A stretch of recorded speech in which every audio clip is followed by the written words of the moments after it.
We have always dreamed of putting a base on the moon, a moon base. With our advancing technology, this dream is getting closer and closer to being a reality. For instance, NASA has already said that they plan on going to the moon to stay in 2024. All this makes me wonder, what's the best way to power a moon base? 3, 2, 1, drop it. There are many ways to generate electricity, like nuclear plants, turbines, and fossil fuels, but the most common way to fuel things in space is solar power. Is this really the best way to power a moon base, though? The moon has no atmosphere to block out the sun, and with lunar days being so long, solar power could give us a pretty good power output.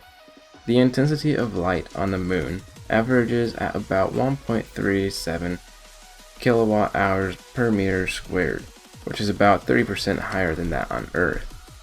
The moon's day-night cycle lasts about 29.5 days. About 14 days of that is usable as daylight with rotating solar panels. The ISS typically supports 6 astronauts when fully crewed, and requires 75 kilowatt hours to 90 kilowatt hours of power for all of its tasks.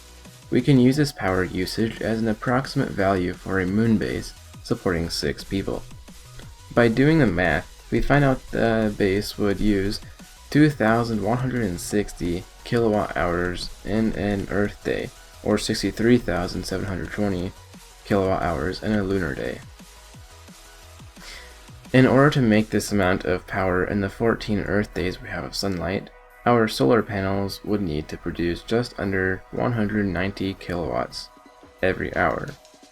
If the solar panel converted 100% of the solar energy into electricity, the panel would need an area of 113 meters squared. However, NASA's best solar panels only convert up to 34% of the energy.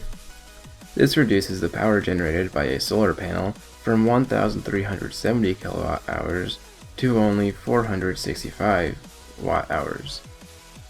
Taking this into consideration, we find out that we actually need an area of 408 meters squared. If each solar panel had an area of 40.8 meters squared, which is slightly larger than usual, then it would take 10 massive solar panels. The ISS has 470 meters squared of solar panels, and it weighs about 30,844 kilograms. We have less solar panels, but each solar panel would need more supports than the ones on the ISS. I think that our solar panels with extra support would weigh about the same as theirs without as many supports. It costs $10,000 to send 1 pound to space.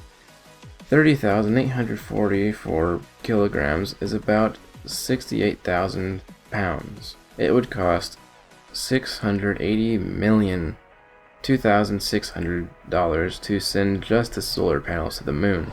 This doesn't even include a small moon base or the cost of actually building the solar panels. There are alternatives to solar power, however. Radioisotope thermoelectric generators use heat from radioactive material to generate electricity.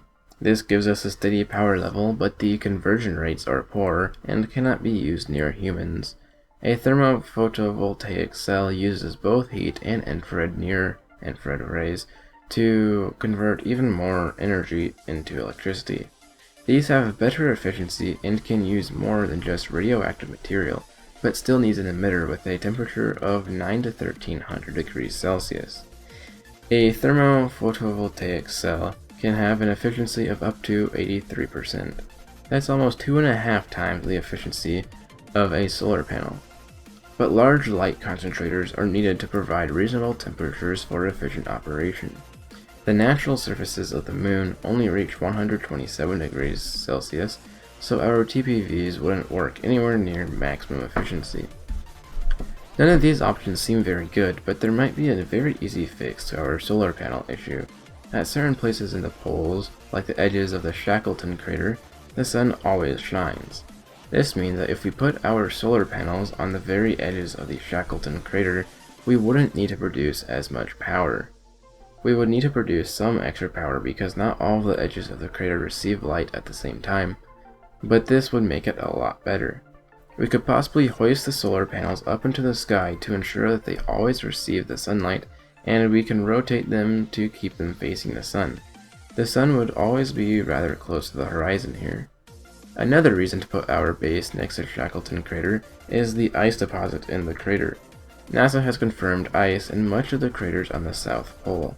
Cabeus crater is an impact from a water-laden comet, which holds a lot of ice.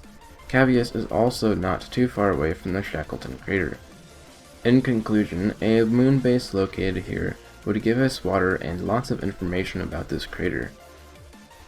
The moon base would receive almost constant power from the sun and would be near extreme temperature differences, which would help us learn about the moon's soil. Plants could possibly be grown here to learn about the moon's farming potential. So it turns out that in order to power a moon base, you will have to be on the South Pole, and you also have solar panels either around the rim of the Shackleton crater, or you will need to hoist the solar panels up so you can rotate them, and they'll be high enough that they will always get sunlight. So guys, that's all for this video. If you guys did enjoy, then please leave a like and subscribe for more videos like this. And if you like this style of video, let me know. I figured I'd do another like this because the last one didn't seem to do very well and it was kind of random. So I can see why it wouldn't do well, but yeah, if you like this video, leave a like, and if you want to see more videos about moon bases, then definitely subscribe because I plan on doing a lot of those in the future. But with that being said, have a great day. See ya.